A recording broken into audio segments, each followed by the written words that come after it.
I'm Suzanne Murdoch, and you're listening to Powering Productivity. Each episode, I explore the energy that connection, expertise, and flexible working can bring to your business. Welcome, I'm your host, Suzanne Murdoch. Today, I'm delighted to be joined by Zoe Ellis-Moore, CEO and founder of Spaces to Places, founded in 2019. Zoe has built an 18-year career out of being passionate about commercial spaces and how people engage with them.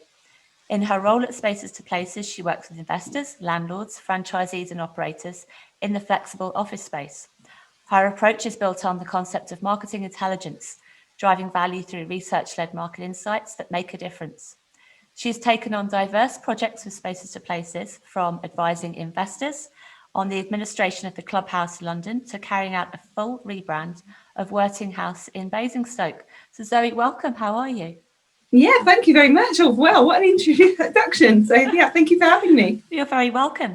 So Zoe, give me a quick synopsis of your story and how you got to this point. I'm really excited to talk about the evolution of the office model, hot offices rather than hot desking, and how we interact with offices and how it's changed, and also how operators have really got to embrace this going forward.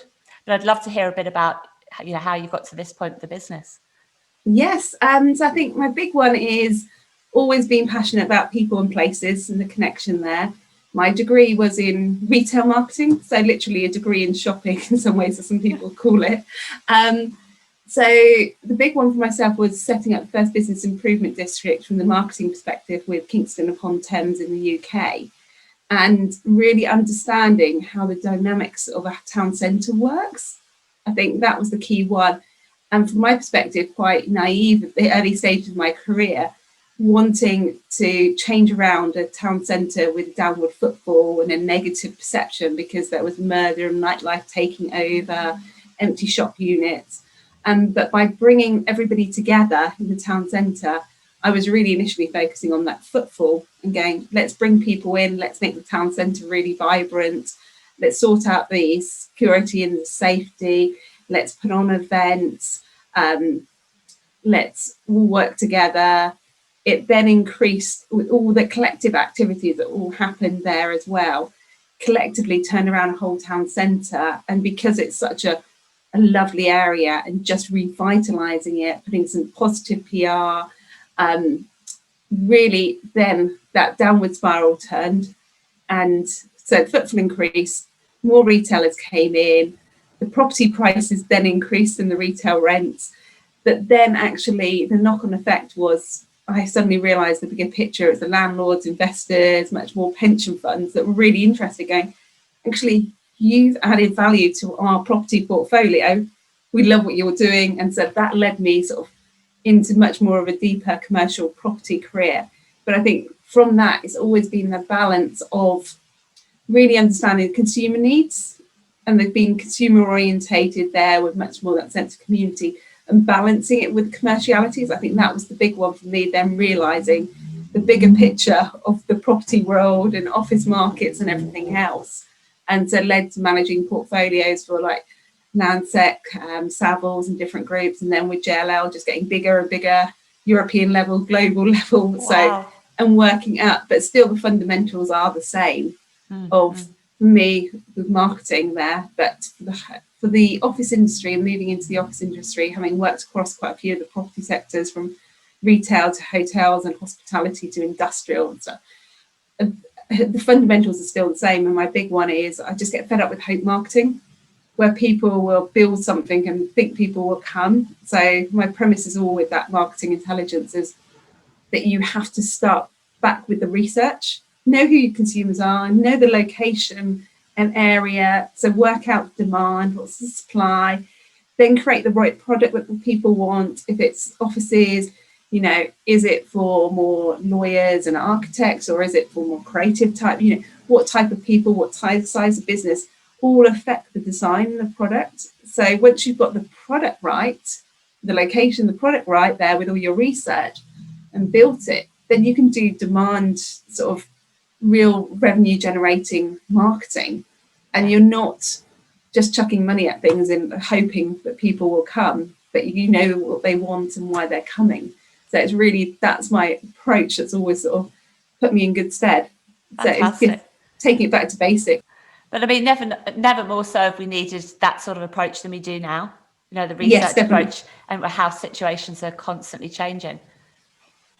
But no, it's interesting you mentioned their business improvement district in Kingston, because I grew up very near there, so I spent a lot of time there. And I've really seen the regeneration massively when I go back now from Ireland.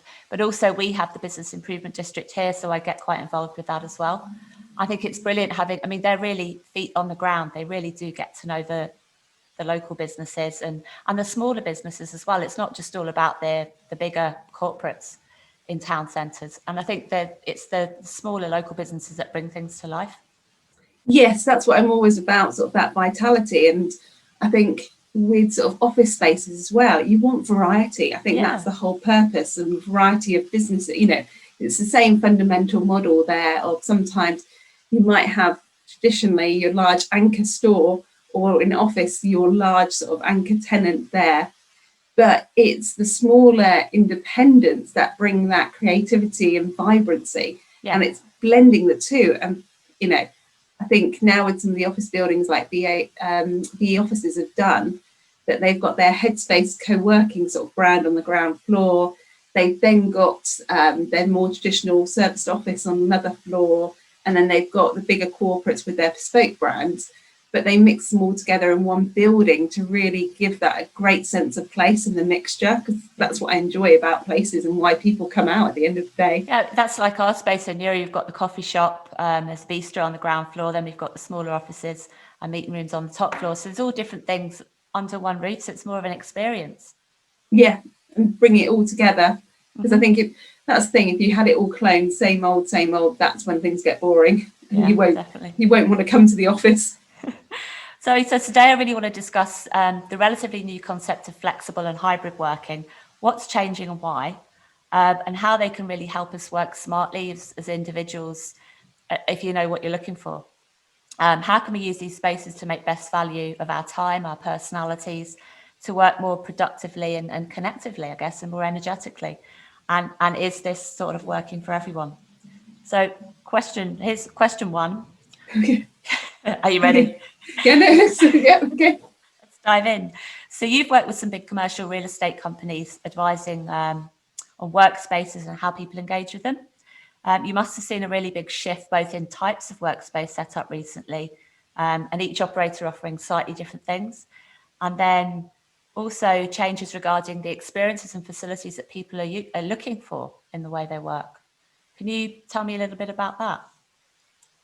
I think the first one to recognise is all these changes were happening anyhow. And actually, Mark Dixon said, I think he did say sort of a decade worth of change has happened in a year. So that's been the big one. There's been a huge amounts of change in the way we think about work now. And back in the sort of days, the equation was very simple. It was literally one employee, one desk, one office. And I think for organisations, that was quite easy to understand there.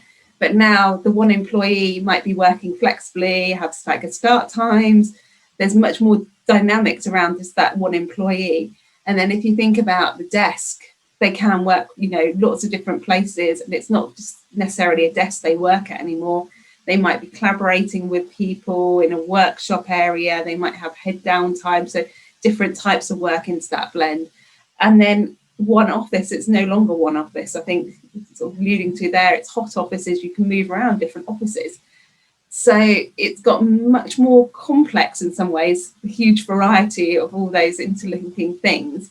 And it's for working out what is the most best for the company as well as the employees. I think it's the interesting one with working from home sort of, and the whole experiment that we've had is individuals have been individually productive, but probably the one that's sort of the downside is they haven't been driven on company output so much and bringing people to, you know, when you can solve solutions much more quickly and output driven. And so with everything in this whole hybrid working, it is a blend, but it's also working asynchronicity, working out when your best working times are as well. I think most people are now sort of going, when's their best energy levels for different tasks? And that's quite a personal thing. And then trying to put that into an organisation. And lots of companies are now, I think, getting really excited to see they are coming out with flexible work policies, of whether it's 2 or 3 days in the office, and then a blend of working wherever they want, whether it's a near to home sort of solution or whether it's at home. So it's got much, I think the biggest one is it's got much more complex in some ways. Definitely. I think that's now the variety and the options available. And I think people are still going to work out. They might be working out their individual rota, but now it's working with others is a new dynamic, and supporting that with technology that I know quite a few companies are sort of working out for this year, what's the best model. And I think that's the ones where we're all trying to look at this RECA model, sort of what's the best blend for everybody. I know some other companies have gone one extreme, purely remote, purely all office, but then that's right for their business and culture. And I think the ones where it's trying to give a work-life balance, that's the harder dynamic that everybody's working out, and how that fits with different work locations. Yeah, I think the word collaboration is there's a whole new meaning to that now, because the employers really have to understand what the employees need and what's their best welfare, their best way of working as well. So they really have to work together more than ever to understand the best way going forward. And I also think the employees have to really know themselves, their personalities, what sort of work environment works for them, what they need to do when, like you said, how much time have they got, and when is their focus time, and really use all of those to their strengths in terms of what working environment they're going to use when, if they've got those options, if they're lucky enough to have the option. And definitely, and then it relates now to formats of offices. Like I see, you can have like a local express model office that you drop in and drop out of, that's much more sort of upper level than a sort of Pret or Starbucks that people were working in previously. That's, touchdown space, quick touchdown space, to a more central urban area sort of HQ that's about client meetings, woe factors, restaurants, hotel facilities, that you're going for a full day and you might go for training and things. And then there's somewhere like an in-between model that's really sort of coming about as a club model of an office, where you're coming to be around other like-minded businesses and people, and you're getting an energy feel from being around those people that excite you and give you new ideas as well. And that's more sort of that tertiary catchment area. So there's different purposes of offices and why you would go. You're not now going to the office for head down work. I think that's fascinating. Why, you think twice if you're going to just do head down work. It's probably best at home. So yeah, no, I get that completely. And if you're going to make that commute, you've got to really make it worth your while. Yeah, and you're losing at least an hour either way, if you're working in London. Time is the commodity now. I think that's where people suddenly flipped around, going, actually, how's the best use of my time? And energy as well that comes with that. Yes. But working out energy levels for everything, I think everybody's been trying to do that self-awareness now, and much more about yourself, going, actually now face-to-face meetings can be quite tiring, because you're fully and back-to-back Zoom meetings can be tiring. It's different emotionally draining tasks, and so you don't want too many of them in one day. Yeah, you have to work out where your energy is at its highest. You refer to different personality types in a lot of your articles, and how different types of flexible workspaces suit different personality types. Can you elaborate a bit on that? I know you talked about the Regis and the WeWorks and the tech space all have different offerings and lifestyle experience to suit different personalities. Yeah, I think this is the exciting thing, that I'm seeing much more the variety of office spaces coming about, and the maturity of the industry. And just like hotels or retailers, you have lots of different brands, and you find out which one you're attracted to most, and what your desire to be part of sort of that tribe is. So the office market is now maturing in the same way. But what was interesting 30 years ago, where Regis started off, they were much more about sort of that introverted character, personality, that was really needing control. It was like accountants, solicitors locally that needed office space, that knew the costs regularly, every month there was set costs and fees, or salespeople that wanted lots of different offices with the same format that they could go to, know and trust as well. So that's where Regis Foundation was really on that control factor there, that people knew what they got, they knew the prices. So it was standardized and quite rigid. And then another personality that came in, I think where WeWork totally took the market by storm, was they were the opposite end of the spectrum. They were about other people. They were about extroverts much more, and a flamboyant workspace and collaboration and wackier design and different design and fit out. So I think that's where complete opposite end of the spectrum about a workspace. So change people's perspective from, the total opposite for Regis there.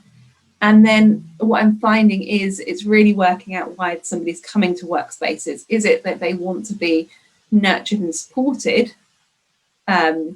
It's a totally different one from if they're a really high ambitious person or a company where they're driving growth and stuff, where they want a totally different work environment there. And I think what I look at is, even in the tech sector, there's some specialist office providers, and say Runaway East is all about making teams happier. So they've got a real flamboyant workspaces with swings and little mini golf courses. And so they're all about happiness of the workforce. Whereas on the other end of the spectrum, Tech Space is about space to grow. They're about high growth companies. And so the events and where they sort of expansion models is more that they've gone from London to Berlin to Paris, and really following their companies with their growth plans as well. So they're all about ambition and space to grow for these tech companies. So it's a completely different proposition there as well. So finding that now the more variety brings more niche brands, and which makes it attractive for everybody. So do you think there's a space for every personality in almost every industry sector now? It's not quite, there's still very much generic workspaces that attract for anybody, or more, it's their own niche. If it's very sort of, I find smaller centres, very independent, so very much local community orientated. Some of these larger brands like a TOG and, the Office Group are more very much the best in class, very high end. So it's slowly evolving and will keep evolving depending on the demand. I think that's the one that, as long as there's a demand for that type of workspace, it's a crucial thing in the right area. I think some workspaces won't work in other areas, and some places that it will. So I completely agree there. I mean, in Ireland, we've seen a rise in the flexible workspace operators in rural and smaller city areas. What's it been like in England, and have you seen an expansion more in the independents, or the real estate commercial companies? So the majority of the market is small independents. They make up 80% of the market, with sort of 1 to 2 locations of office providers. So, and they're much more local orientated there. In some ways, much more the smaller size offerings as well. So that's where, it is majority of the market there. But now the industry is maturing. Some of those groups are getting larger, I think. And people still think, people talking about Regis, that they're the big ones in the industry, but actually they've only got 5% of the overall flexible office market. So there is a huge amount of providers, and I think we will see much more growth. We're seeing lots more expanding and growing, but the vibrancy of the market is the small independent side, which makes it exciting. And I know you've seen them grow, certainly in the rural, smaller city areas. Yes, definitely. It's outside of London. Huge amounts of growth there because demand of people wanting a workspace locally. So most clients, I think where I see it is the ones that are operationally sound with a really strong proposition are really doing well during these times, and that have kept kept serving their customers are the ones that are really, I'm really happy to see, people generally giving great service, doing well, that good business actually comes to fruition. You know, I think that's always the way that you want to be showing that great businesses can succeed. And I think that's the great thing in the industry that's happening. Have they generally seen a consistent client base through the last couple of years? I think it's been a bumpy ride. I think for everybody, it hasn't been quite smooth with the whole COVID and pandemic. So that's been the issue. But actually, the upward trends for the whole industry is positive, because people are seeking this much more live local and work local lifestyle. And so it's coming away from some city centres there or on the perimeters, especially of London. Yeah. So and as you said, I think that client base will certainly use the more local spaces for, say, at least half the week. Yes, they might have to commute up and use a different space for 1 or 2 days of the week, but I think there's that consistency there, or hopefully going forward from now on. But it's more the demand that's coming that's interesting. Is 95% of the market is still businesses taking a conventional lease, and sort of 5% is sort of the flexible market where it's contracts of under 3 years. But that percentage, that was pre-COVID, it's about to rapidly increase to 30% of the market with all the predictions there. Yeah. So I think it's this flexible end of the office market is really increasing, where some of the larger establishments and landlords are now moving more of their portfolio to the flexible end of the market, recognizing it's become much more demand-led on the consumers. So I think property hasn't been such a consumer-led industry. Now it's transferring to that side and realizing it has to. Yeah, completely. Yeah, we're seeing exactly that in Ireland at the moment. There's a lot more inquiries coming in from the bigger companies who traditionally would have had the 5-year leases plus, and now going forward just want the flexible option, and they don't want any of the hassle with the long-term leases and what comes with it. So no, there's definitely big change. I just think the ripple effect's going to be enormous. Yeah, and for so many years to come, I think that's the one where everybody is now, you know, it's forced us to really think about where we spend our time. And before, we've spent so much time in the office, just after, you know, I think the amount of time we spent sleeping in the office, and going, oh, is that really best use of our life? You know, spending all this time in one office, like, you know, let's rethink. So I think, you know, the full reset's been great. But I think one of the brilliant things that's come out of COVID is the amount of marketing and the benefits that people who traditionally wouldn't have known what flexible working was, you know, what they now know the benefits and how that can really help their whole lifestyle going forward. So I think that's been a massive marketing opportunity for our industry. Definitely. I think never before could you get so much press attention or talk about the subjects. Exactly. You know, before struggled to get, you know, anybody to get excited about offices. Now it's like, oh, this is the topic to talk about. I love your hot offices, not hot desks, hot offices. Yes, I think the one with the sort of hot offices is really getting people to think about, you've all been familiar with that term, hot offices, but actually it's about hot offices going forward, that you can have more than one office location. It's not a rigid thing anymore. So the whole hybrid thing. Yeah, gone are the days where you had a cubicle, sort of back pre-1980s, where you had a cubicle desk, I think, and that you had a landline phone, you had a big sort of fax and all those clunky things, an actual PC as well. And your Rolodex. Yes, and all of that.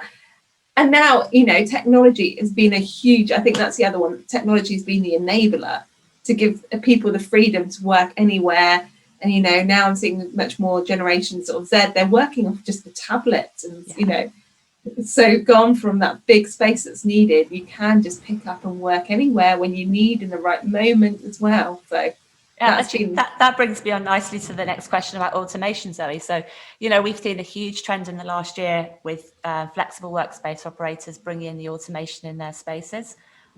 Yes, the users have their laptops and tablets, but from the operator side of things, tell me about the trends there, and do you think it's going to affect the softer people side and the connectivity side of the industry going forward? My big one with automation is there's various levels of automation, but you always have to think about the strategy behind automation. So what I mean by this, actually, my dissertation like 20 years ago was on self-service technologies. And so sort of putting self-service tills into shops. So that was just the first ones coming out 20 years ago. So you have got to blame for this. Yeah, well, I was more I saw, I was like thinking, oh, is this going to be a trend that takes off? So really investigating. But the interesting one, the research I did was interesting, like Asda's response was they were putting in self-service tills because they wanted to reduce costs. So their strategy was cost reduction and why they did it. Very much Tesco's approach was their strategy was like, we want to give customers different options and choice. So we're all about serving our customers best. And Sainsbury's were looking at it as innovation, and their reason for doing it was very much, we're just trialing it. It's about innovation and looking at new solutions. So with that sort of technology scenario, it's always thinking about what's your strategy, what's your company ethos, your USP around doing something. So I think Inky Hive in around Hampshire area with 8 sites and stuff, they've gone full automation because they're about automation to reduce costs. So they have, it's staffless, all their offices are staffless. You can even, they've implanted microchips into some of their staff and some of their tenants, and so that they can just wave and get into the buildings because they lost their key card so many times, or they can now get in with they're using their mobile phones. Wow. So they've really gone that full end because it's about value and cost saving there, and a much lower price point than Regis. Whereas somebody like a Platform 9, which is about community in Brighton and actually events and bringing people together, they're still about that people aspect. And so I think it's understanding your strategy related to why you're implementing technology and the purpose of why you're doing it. Yeah. Instead of just doing it because everybody, I think it's too easy to just go, oh, I need more technology, everybody else is doing it. But it's thinking about, is it giving a superior customer service? And I think the tech side with smart connected buildings and linking up, turning off lights and everything and automation there is phenomenal. If you're doing it about a smart connected building and about energy and cost saving, that's, real strong strategy. Yeah, that makes sense. That makes complete sense. Yeah. But I always go back to people why you're actually doing it.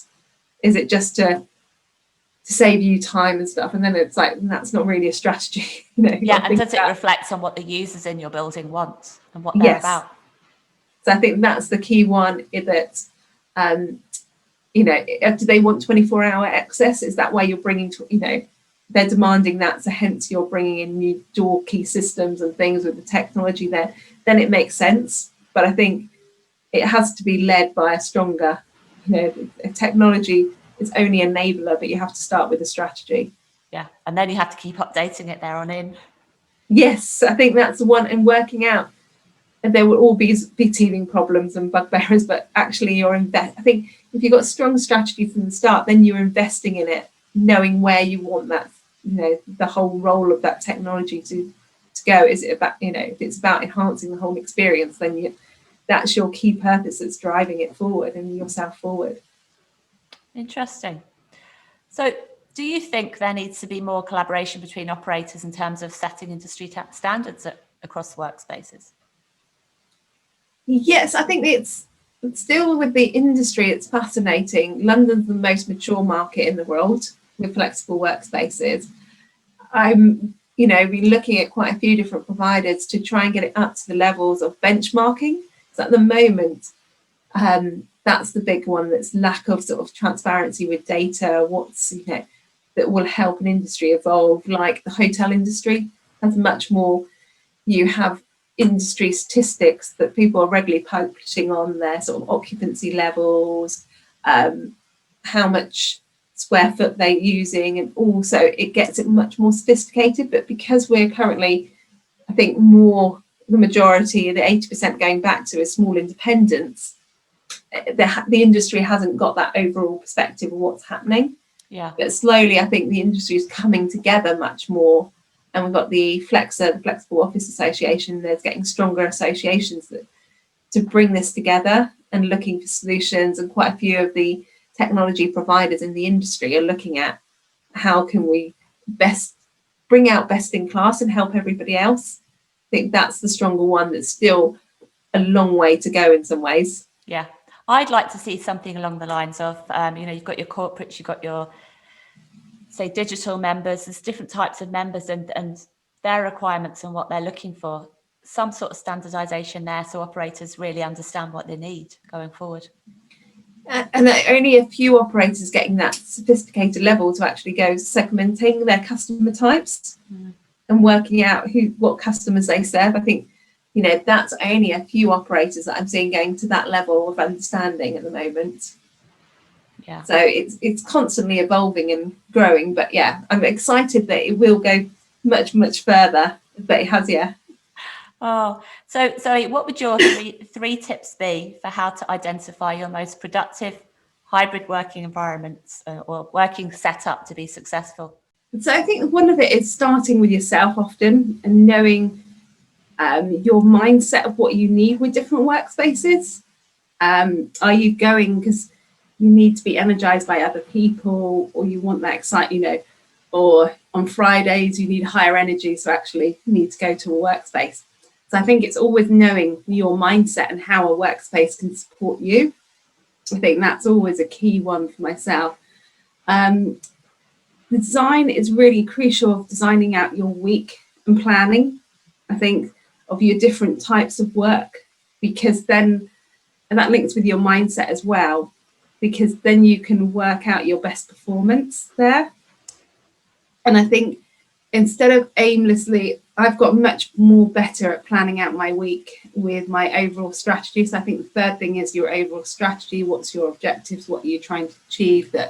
What tasks? You will have some big, high level, big tasks to do, some more lower level, lower hanging fruit email tasks and stuff. But I think it's always being conscious of you in bringing in time management, sort of all those things sort of interlink with time management. Yeah.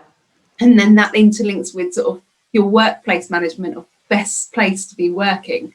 So I think there is a lot of theories on this, but it's, really thinking about those different elements that come together. So your mindset as well, if actually I'm going to have those meetings, or I've got that coming later, and my mind might not be in the right place, actually a change of environment might help me. I think it's recognizing these things, because sometimes I'm like, actually, I will put in some traveling on that day and go and look at other workspaces, because it's going to give me higher energy.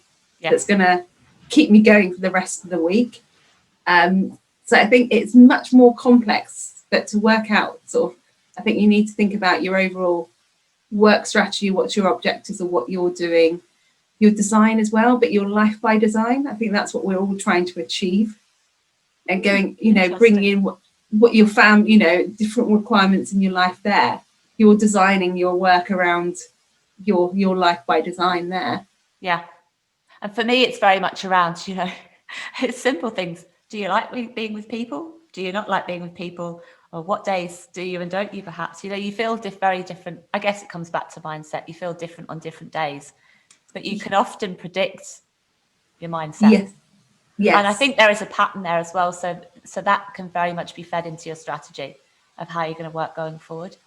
And I think that's the one that I've had the revolution more this year, because I think taking away certain elements, you've really focused much more on yourself and what works for you best.